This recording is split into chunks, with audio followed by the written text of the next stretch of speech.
Hi, I'm Barb Nangle. I'm the founder of Higher Power Coaching and Consulting. I want to welcome you to my podcast, Fragmented to Whole: Life Lessons from 12-Step Recovery. On this podcast, I share my experience, strength, and hope from recovery. I don't support or endorse any particular 12-step recovery fellowship, and I don't claim to speak for any of them either. My hope is that you will find my words helpful in some way, whether you're in recovery or not. This is episode 86, the Serenity Prayer Reimagined. I've been wanting to do a podcast episode about the Serenity Prayer for quite some time, and it's because I think the first part of the Serenity Prayer is backwards. Here's what I mean by that.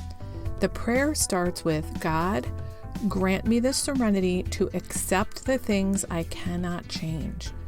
That does not resonate with my experience. I don't get serenity and then acceptance.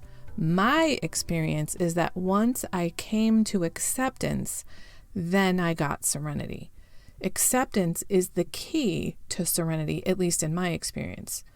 For me, it was my lack of acceptance that led me to live a life without peace and serenity, which, by the way, I didn't even realize I was living without peace and serenity.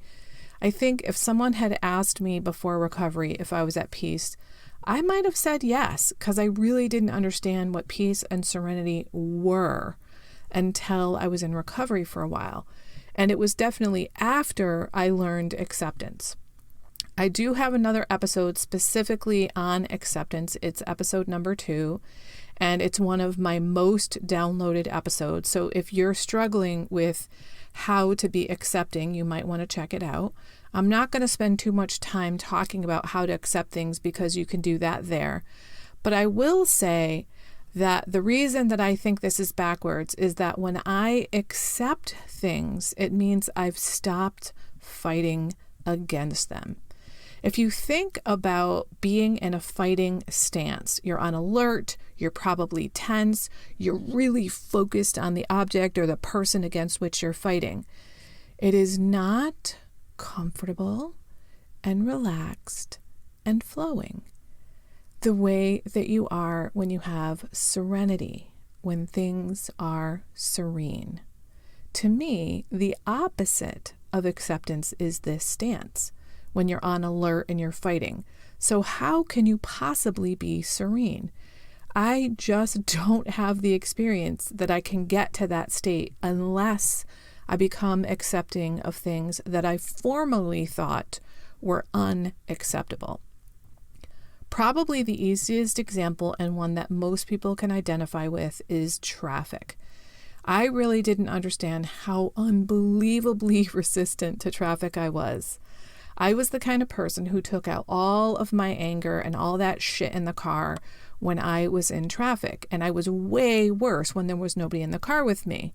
I mean, I was not good when there were people in the car with me, but I lost my fucking mind when I was in the car by myself. My therapist eventually helped me to understand that one of the reasons for that was because I never expressed my anger to anybody. Ever. I just went along and I was like, oh yeah, that's totally fine with me and things like that, when it wasn't. So I had this big buildup, and in the car, in traffic, was the place that I would take it out, isolated in the car because it was, quote, safe.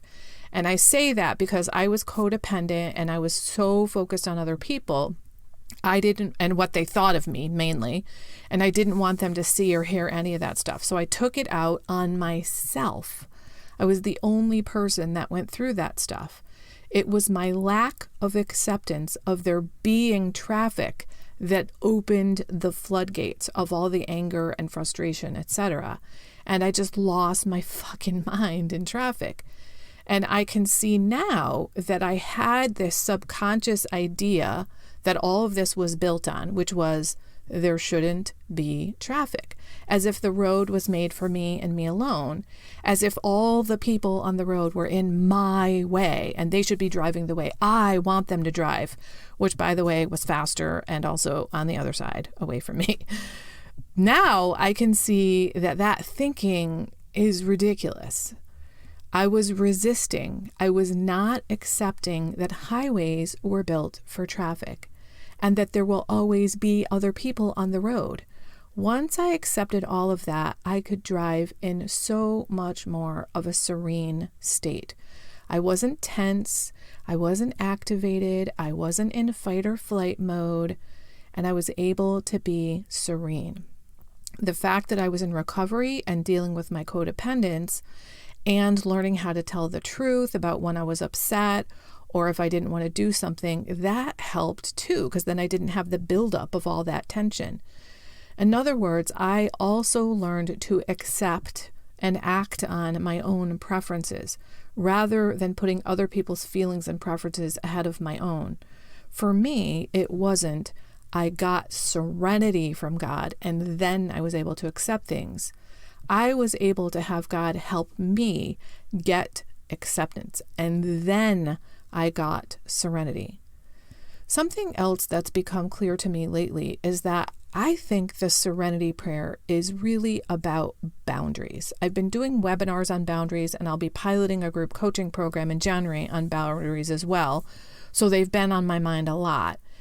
And I realize that asking for the wisdom to know the difference between what I can and cannot change is asking God, where does my boundary belong? Asking for the courage to change the things I can is about what's inside of the boundary, which is me, my thoughts, my feelings, my attitudes, my behaviors. And the courage to accept the things I can't is about what's outside the boundary, that is everything else, people, places, things, institutions. If you're someone who could use a little help with all of this, consider joining my group coaching program that's beginning in January. It's called 6 Weeks to Better Boundaries with Barb. If you'd like a sampling of what that will be like, you might want to attend my free webinar called Myths and Misconceptions About Boundaries. It's on Monday, December 14th at 7 p.m. Eastern Standard Time. I will drop links to both of those in the show notes. So all that being said, here's how I think the Serenity prayer could be improved. God, grant me the ability to accept the things I cannot change so I can achieve serenity. May you learn acceptance and become serene. Talk to you next week. That's it for today. Please share this episode with anyone who might find it helpful. If you like what you've heard here, you might be interested in private coaching with me. If that sounds like you, then head on over to barbchat.net, or you can get on my calendar for a free 20-minute consultation to help you make lasting changes in your life, like I've made deep, lasting changes in my life.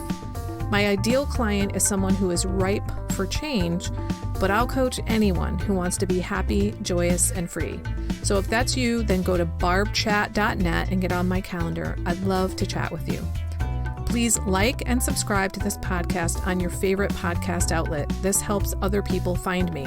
Thanks for listening.